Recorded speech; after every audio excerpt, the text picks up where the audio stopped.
I have a special guest joining me today on Primetime Local News. Michael Ravenhill is here. Michael is the CEO of the David Foster Foundation. Michael, thank you so much for joining me today.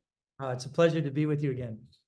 Well, we seem to have this conversation once a year, and I guess maybe we should have it more and continue to create awareness. But we're talking about April because it's a special month, and it is National Organ and Tissue Donation Awareness Month. And the David Foster Foundation, obviously, this has been, something that's been very close to David's heart for quite some time. So before we kind of get into it here, Michael, let's just talk about what the David Foster Foundation does.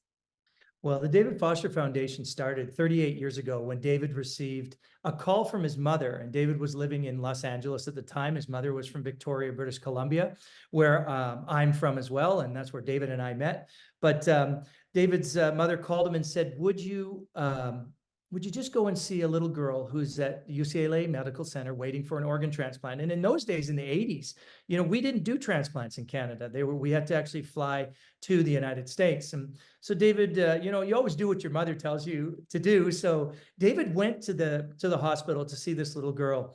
And she was waiting for this major organ transplant and had been waiting a little while. And David was talking with them, saw that they were quite stressed. And then as he was about to leave, David said to the little girl, he said, "Is there anything that I can do for you?" And he thought that she would say, "Oh, I want to go to Disneyland," or "I want to see this celebrity." But she didn't. She just stopped and looked David straight in the eyes and said, "I just want to see my sister." And David was, perplexed by that. And he asked a few more questions. Well, what he found out is that this family didn't have the resources or the funds to pay for their sister to come down from Victoria to LA. So David said, "I'm going to make that happen." And sure enough, he did. He called the little girl's aunt, and the little girl's sister came down with her aunt, and David picked them up at the airport, brought them to the hospital. And he said, when those two little girls' eyes met, he said, and connected, he said, that was it. That was the moment. He said, "This is going to be my foundation, and I am never going to let this ever happen again." So 38 years later, 1,400 families plus, and millions of dollars in support of these families. That's how it happens. You do what your mother tells you to do, and you never know what could happen.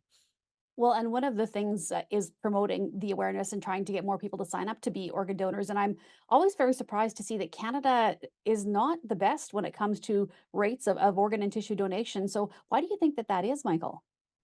Uh, I think a big part of it is education and awareness. As Canadians, or as North Americans as a whole, we live in a very privileged and a blessed country in Canada. And until you are brought into a situation like this as a family, and if you're given the news that your child is needing an organ transplant, if they don't get it, they're gonna die. You don't realize of these needs. Canada, we could do a better job at educating, and that's a big one. And that's what we're trying to do. Right now, where the big part about the Foster Foundation and Organ Donor Awareness Month is to educate the general public of the need and the importance of becoming a registered organ donor. So, when we look at it, one organ, here's an interesting stat for you. One organ donor can save up to 8 lives, or can improve the quality of life up to 75 people. How amazing is that? If you became a registered organ donor, what a wonderful life legacy. Well, and one of the living examples of that is a little girl named Bella Brave from Swift Current. Many of our viewers will be familiar. You're familiar, of course, because the David Foster Foundation has helped her family from the beginning. And she recently received a bowel transplant, which has saved her life. So, how does it feel, Michael, to know, personally, you see these stories and know how much the foundation is helping these families? Well, when we can step in, and what David says all the time is that, it's not about us, it's about all of our donors and all of the people that contribute to help these families financially. And it's the transplant teams and so forth. It's a wonderful feeling, though. We have so many families that are waiting. There right now in Canada, there's over 4,500 families, or people, I should say, waiting for a major organ transplant.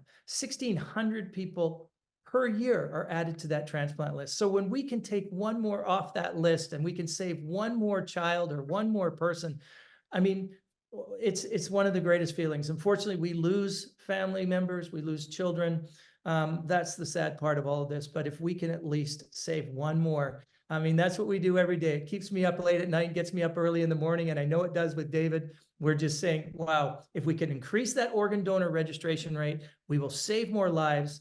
And what better than having a foundation that could do that?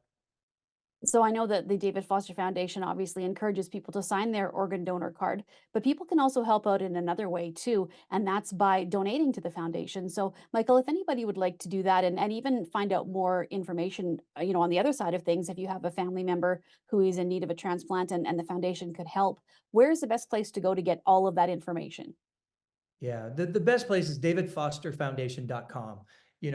All of the information, the stories, the facts, you can register to become an organ donor on our site. You can click on where you register, and we have a map of the country. You could click on your province, and then you can register. It takes 2 minutes. You can make a donation there as well. And all of that money, 100% of it, goes to those families. Well, Michael, it has been a pleasure speaking with you once again, and I know we'll chat next year, but maybe we'll try and make this happen more than once, so we can keep the awareness going as well. Thank you again for speaking with me. Thank you so much for all you do as well.